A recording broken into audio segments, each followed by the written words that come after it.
Good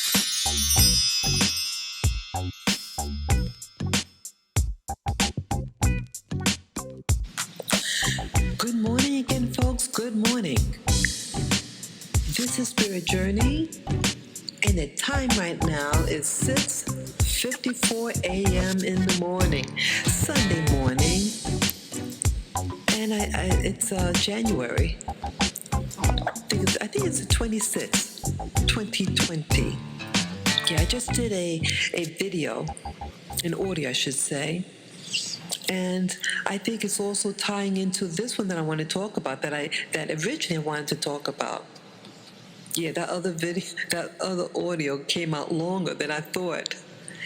Yeah, it's a 40 plus audio, but it's all good. It's all good. Well, this audio is about a dream that I had, and what is it all about? See, I think everything all ties in. Well, just I went to bed like around midnight after watching this very, very intense movie. It was about some assassin something. It looked like an old movie, a relatively old movie. And it was on YouTube. It was one of those free movies on YouTube that I watched. And it had me really, really uncomfortable. And I think why I felt so uncomfortable watching it, yeah, about assassins. It was, it was a typical Hollywood flick. And but the actors in it, they were just very believable, very believable. They played their archetype characters of mafia type people.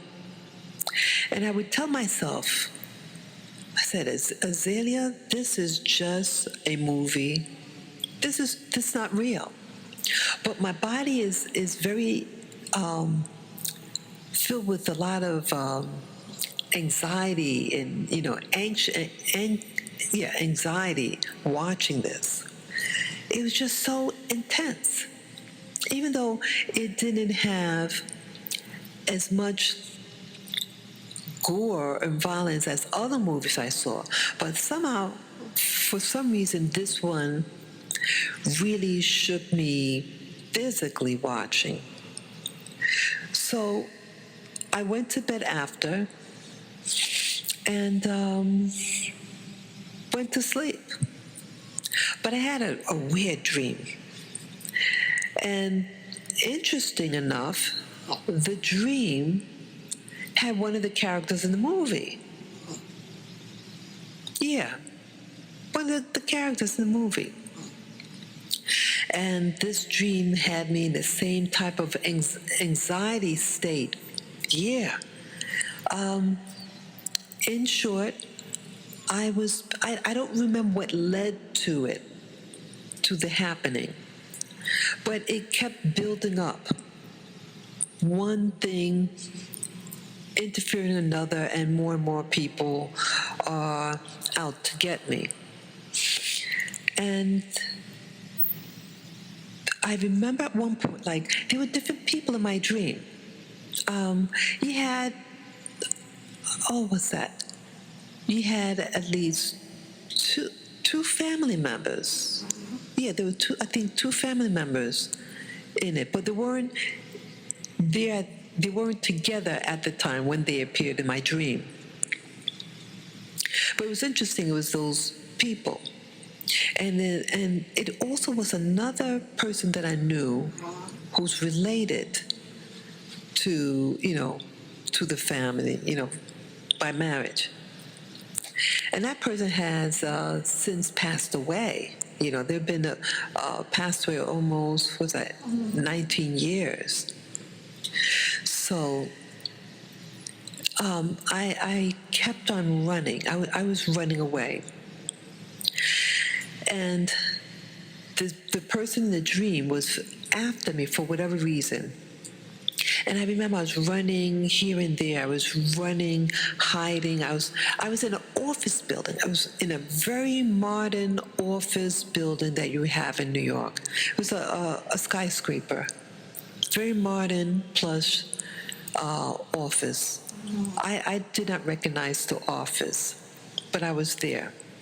But I'm seeing this, and I remember running down the stairs, running up the stairs, hiding behind in the where the rooms are, just trying to get away from this person. And I remember one point I think I somehow got in a government building, and somehow this person is in the same building, was looking, and they had a weapon out.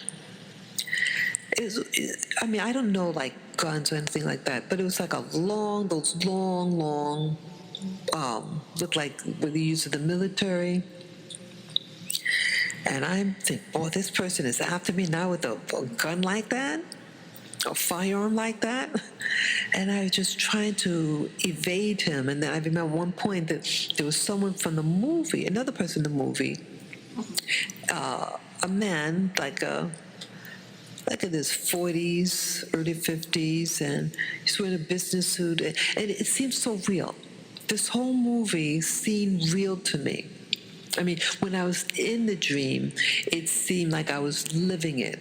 I never questioned anything. It was, a very, in the moment type of thing.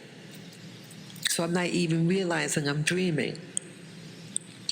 So I remember at one point I'm under the table, and this other guy came in the room with his weapon and is looking for me to shoot me. But I'm under the table with this other official. And I remember at one point I opened up the door. I flinged it open from, even though I was crouched down on the floor, to make him think that I ran out the room. Because he was in another part of the room, and I'm in the front, and I make it look like that, yeah, I opened the door because I just ran out. But I didn't run out, but I want him to think that. So once he left, I then got out of the room. And the dream was just going back and forth like that. I running in this place, running in that place. And then, there were family members in it. And I think at one point I was trying to explain something to one of my siblings. Yeah, two of my siblings were in the dream. And I didn't get the whole message out. And I was thinking, boy, where am I going to run to? Where am I going to hide? Where can I go? And then I remember, fast forward. At one point, I know I had to go somewhere. And somehow then I arrived at my residence.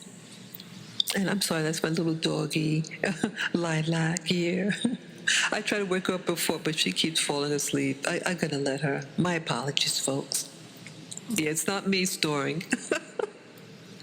Okay, it's all good. It's all good. But anyway, so I was entering what's supposed to have been the place where I live.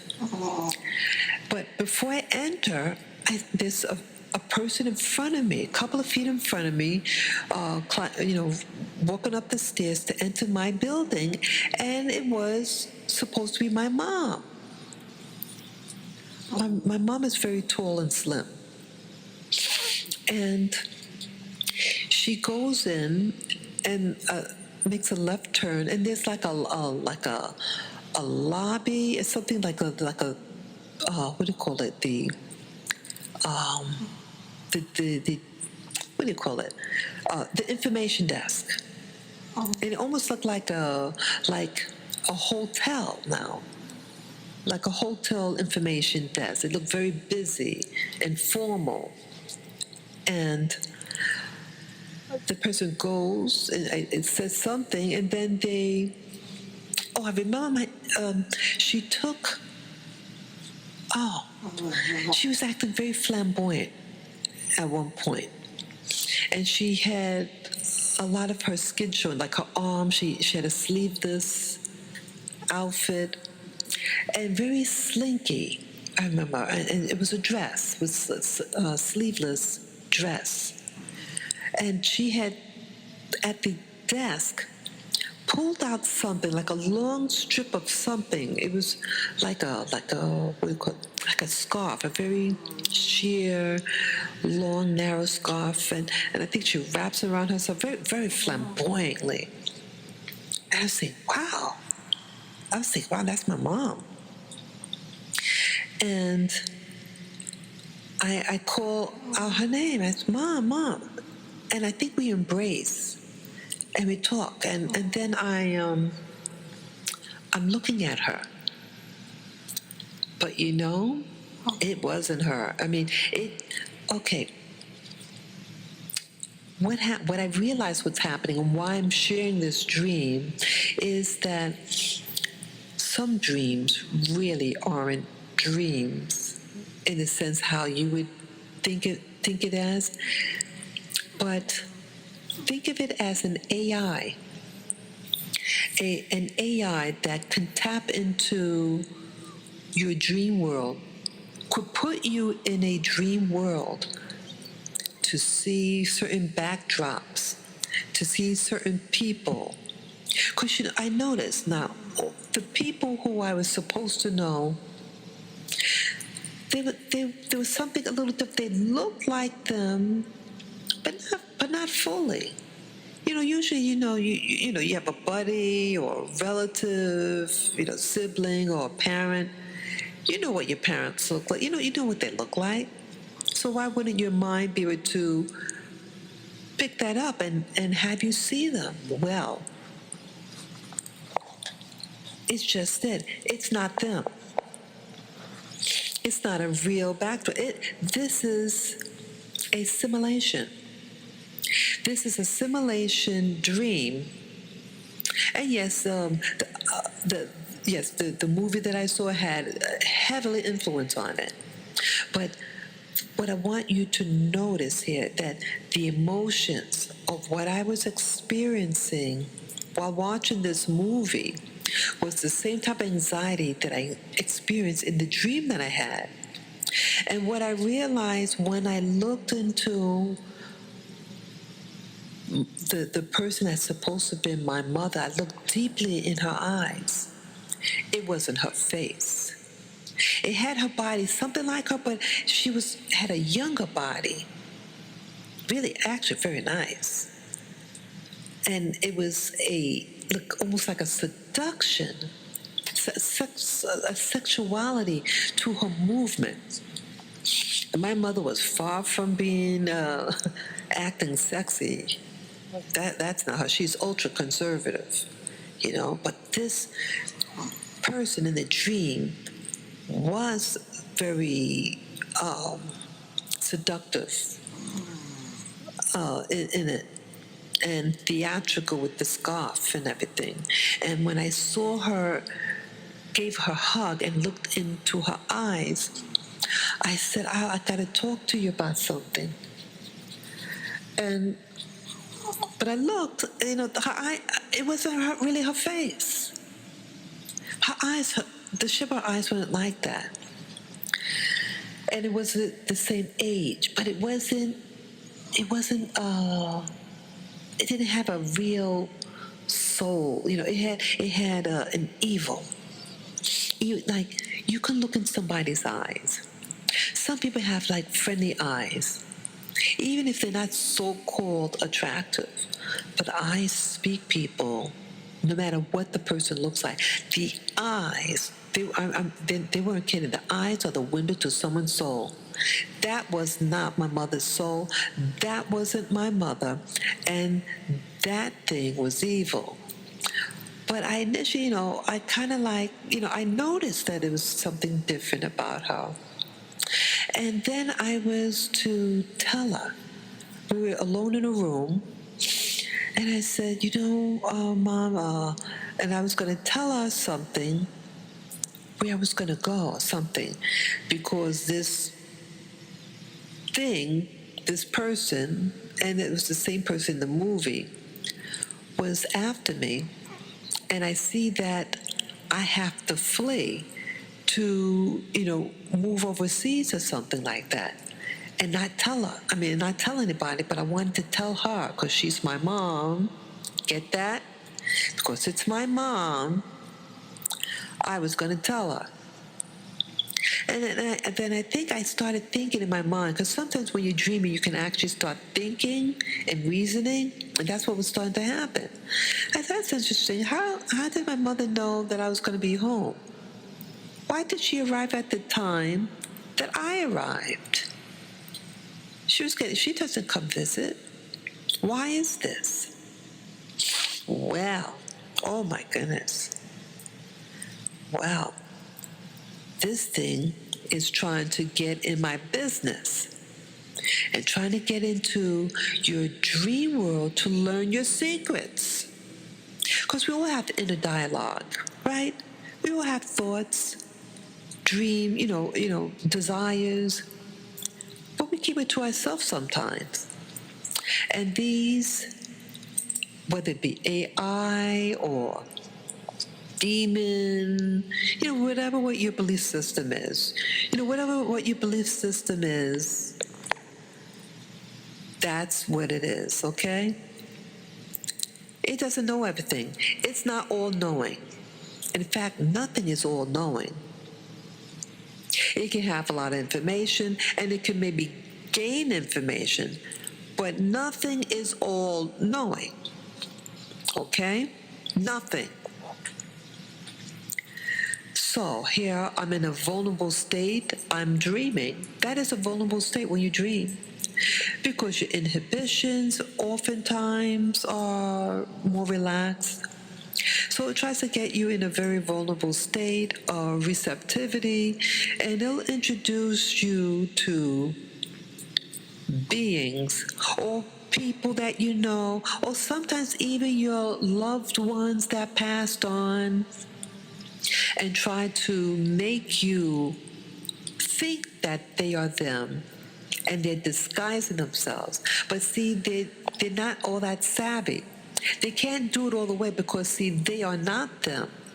But they could make it look similar or give you the feeling, something that works on your emotions, that it's somebody.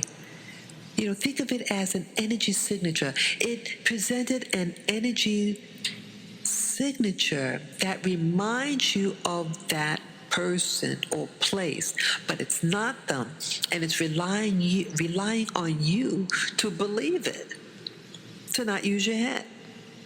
And so, when I looked into her eyes and was going to tell her my secret,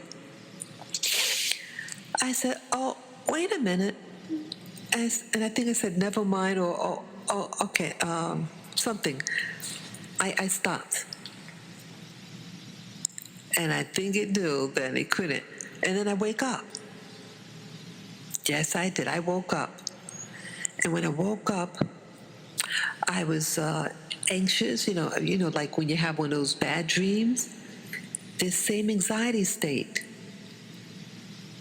See, you have also, see what I was going to link in, but when I'm going to try to tie in, the dream that I had and the movie that I saw just before I went to bed, they're all one and the same. These movies, dreams, can at times be used to drain your energy. It feeds, these beings feed on emotion. Now, as I mentioned in the beginning of this audio, that for whatever reason, I just felt so anxious than usual. And you have maybe body memories from the movie, or maybe things are tapped into you or plugged into your existence, just like the movie The Matrix. Remember that movie, The Matrix? The guy thought he was living a life as a computer geek, but in actuality, he's hooked up to a machine and is relying on his emotions to feed the battery, right? And I'm thinking the same with these type of dreams. Why was it chasing me? What was happening? Anxiety. And each time it's like, I didn't know that I was going to go over there. Why is it always in close proximity? Why didn't it shoot me? It only made me think that it was going to do that. Because it was like, what do you call it, cat and mouse? The cat could kill the mouse at any time, but it wants to play with it. Why? Because it gets excitement off it. It feeds off of that fear. This thing was feeding off of my fear, my anxiety, and using different people who I knew in real life to see how far I can go.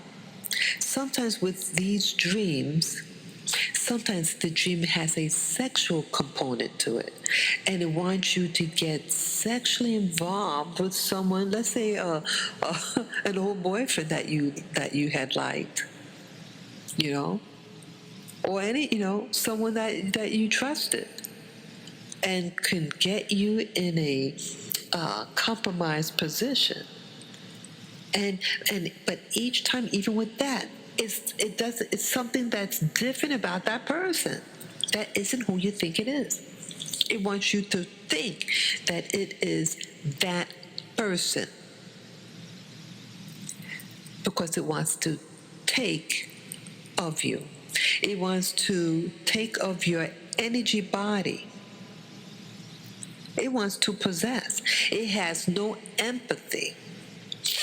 And I think that is also part of the 5G mentality. Yeah, I mean, I'm seeing how they're all connected. These things are out and about, just like you have wireless devices. Well, there are wireless devices that can tap into your dream state at night.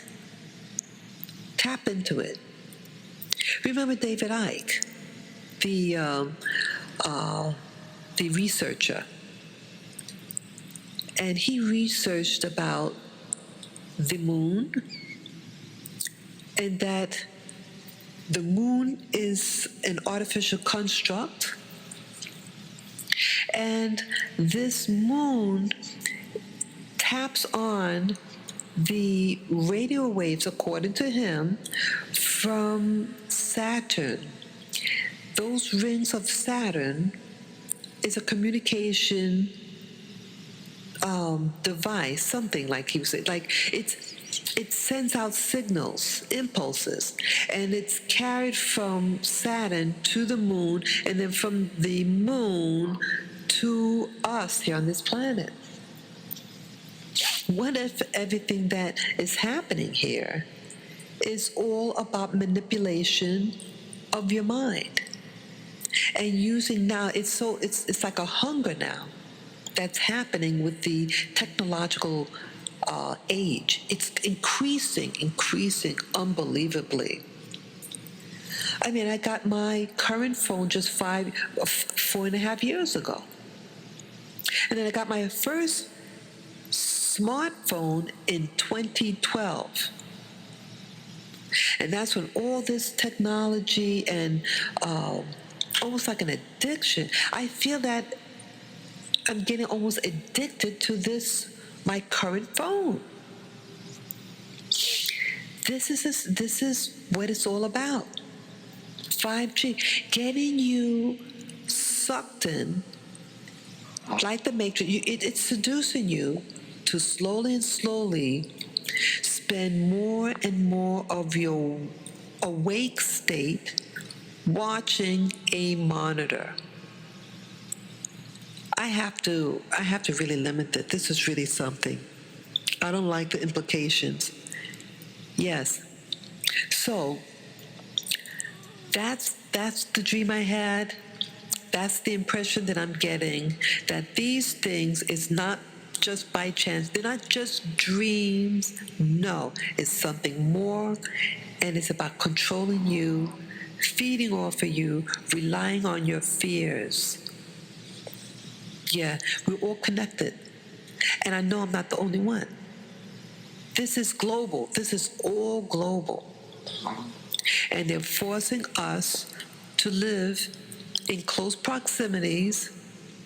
It's having us to move from the country into the city. I live in New York City. They're building a lot of buildings now. Fancier, fancier, and fancier high-rise buildings. Really sky high, they're building these things here. And it's for a reason. Remember another video that I posted late last year in 2019? What are buildings? Buildings are antennas. They're each separate, and they are a domain. It's a domain of information, and it's a domain of control. And they're all reaching higher and higher to the sky for dominance and prominence. This is just food for thought. Chew on it for a while. Let me know what you think about this information. This is highly valuable information. I encourage you strongly to watch it completely. Share this with your friends, family members. Definitely comment below to let me know what you think about all this. And again, to give me the thumbs up. And if you want to support my channel, Spirit Journey channel, just go on my channel, and the top right of the banner of my channel, you'll see a PayPal me link. Just click on it, follow the prompts, and what your heart desires or moves you to do, please do. I thank you again in advance for all this. This is an awakening moment for me. And yes, it is a movement. I perceive it's going to be a movement. Yeah. I just feel I have to let you guys know there's something going on. I thank you again. So enjoy your Sunday. Peace, love, and joy. It is time for all of us to wake up. Bye-bye.